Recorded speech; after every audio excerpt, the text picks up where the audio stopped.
He looked straight into the camera, paused for a second, and said something no one expected from a sitting president. "Yeah, I have big plans," he told the interviewer. "I want to survive." The room went silent. Even the anchor didn't know how to respond. A US president talking about survival? What exactly did Donald Trump mean by that? Was it a warning? A slip of emotion? Or something much darker behind the scenes?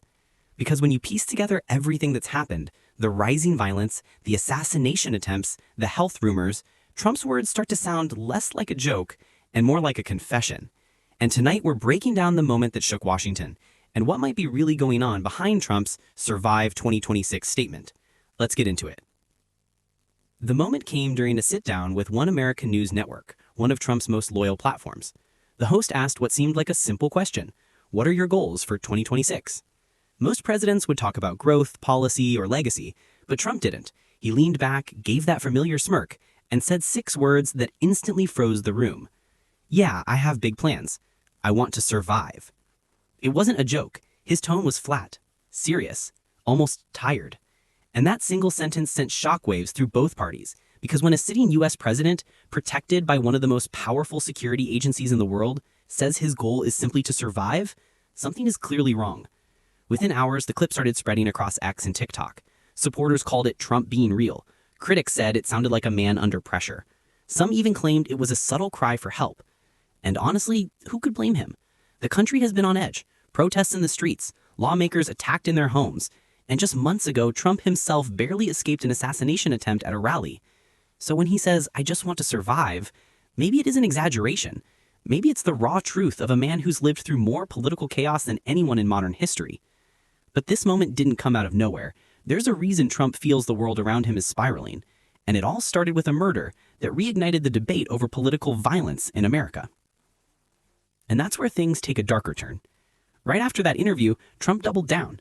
He said the words most presidents would never dare to say on live television: "Politics has become dangerous. The crazy Democrats made it that way."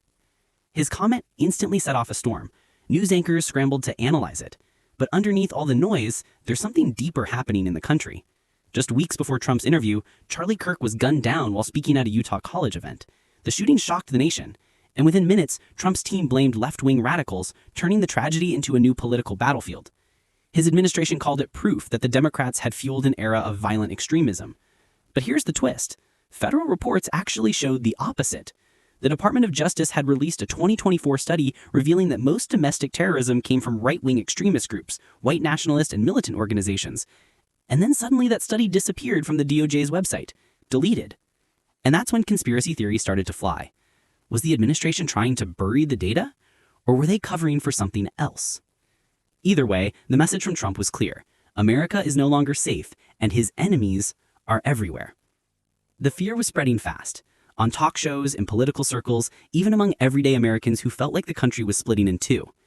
Every week, another act of violence, another headline, another reason for Trump and the people around him to feel cornered. And that fear didn't just come from politics. It was personal. Because in the years leading up to that interview, the violence wasn't only in the headlines, it was coming for him directly. And what happened next would push Trump closer to the edge than ever before. When the Department of Justice quietly deleted that 2024 terrorism report, people noticed. Fast. Within hours, screenshots of the study started flooding Reddit and X. The report had clearly stated that right-wing extremism accounted for the majority of violent attacks inside the United States. And then suddenly it vanished. No press release, no update, just gone.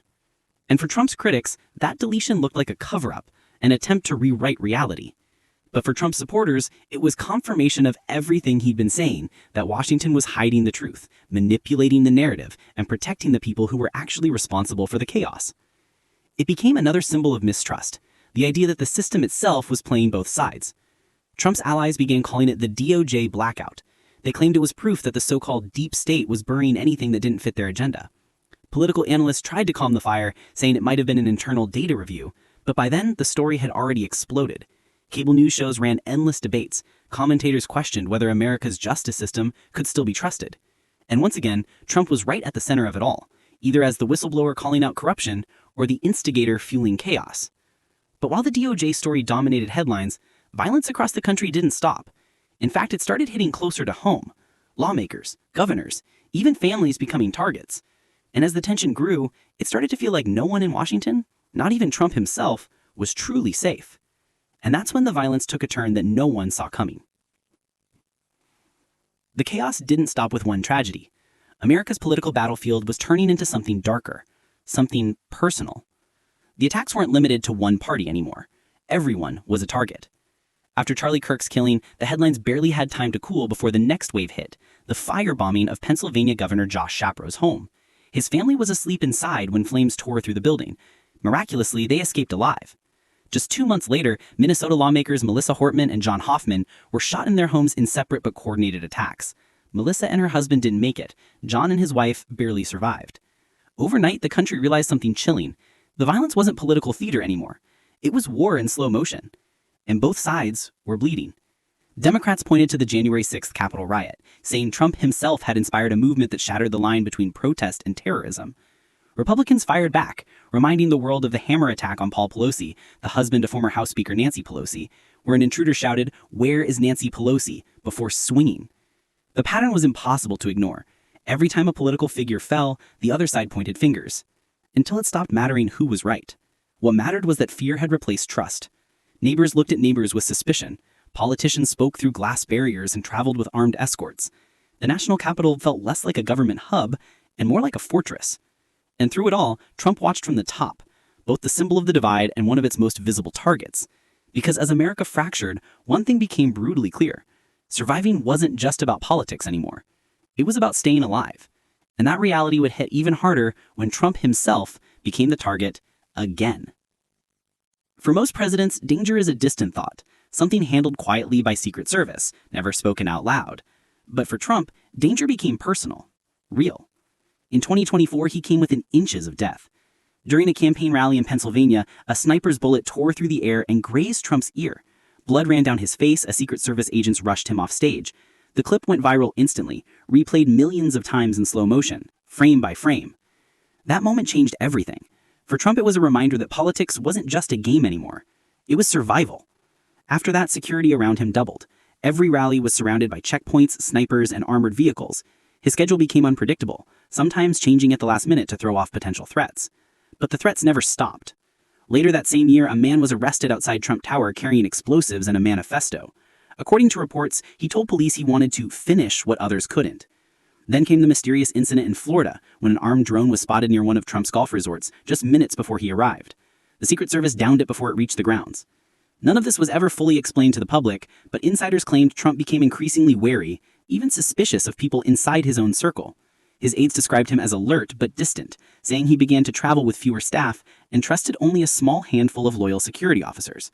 And when you combine that paranoia with the constant death threats, the investigations, the rallies, and the political warfare, his "I just want to survive" comment starts to sound less like paranoia and more like a cry from a man who's been running on fumes. Still, even with the bruises and the swelling, Trump refuses to slow down.